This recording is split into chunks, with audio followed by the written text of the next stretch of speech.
Good morning, everyone, and welcome to our daily word this morning. It's a beautiful Tuesday morning. I'm glad you could join me for our continued time together and our walk through Scripture, through our daily word, and how it works in our lives and continues to shape us as we live our lives together. As always, I'm grateful that you carve out time to be with me and to say good morning or good afternoon or whatever day it is as we share our lives together.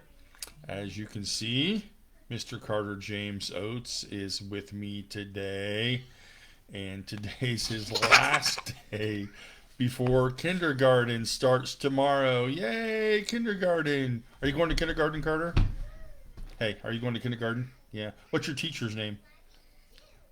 Mrs. Cox. Mrs. Cox, you are right. And he is excited. So today's our last day to hang out together. We've been hanging out together for almost 6 years, but Carter is going on to a new adventure in life. So Papa has to figure out his new adventure in life. So in a little bit, we are going to see the Teenage Mutant Ninja Turtles movie. And then we have to get our hair cut. And then we have to go to the doctor. And then he has to come home because Papa has to go to volleyball tonight. So we have a full day ahead of us. So we're looking forward to it. And we've already ate cinnamon rolls today, right, Carter? So our scripture for this morning for daily word number 771 comes from Hebrews chapter 11, verse 1. Now, probably this is a text you're familiar with. So the normal words that we're familiar with are this. Now, faith is the assurance of things hoped for, the conviction of things not seen. But the Message version of this particular verse says this: Heaven is full of goodness, but not all good things are in heaven. I'm reading the wrong thing. Let me back up. Hebrews 11, verse 1 from the Message. The fundamental fact of existence is that this trust in God, this faith, is the firm foundation under everything that makes life worth living. It's our handle on what we can't see. So, we believe heaven's full of goodness, right? And that is probably the ultimate goal of our lives. But this text reminds us that on earth, as we live our lives, this fundamental fact of existence, the thing that we hold on to the most, the thing that we aspire to, the thing that keeps us going, is really one word, and it's faith. Now, the scripture says to us that faith is the assurance of things hoped for, the conviction of things not seen. The Message says faith is the firm foundation under everything that makes life worth living. And so for us, we have this unique opportunity in our life to exercise faith, to exercise it, to experience it, to make it part of who we are, to make it the foundation of our life. Now, we know, right, that faith isn't necessarily easy. The circumstances in our world, the difficulties, the things that we've talked about yesterday, even, the noises, the chaos around us, the loud voices, all that demands our attention.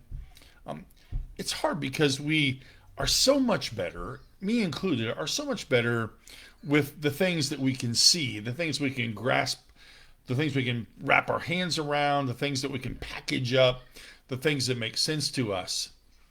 But faith requires a level of humility that reminds us that faith is about things we can't see, right?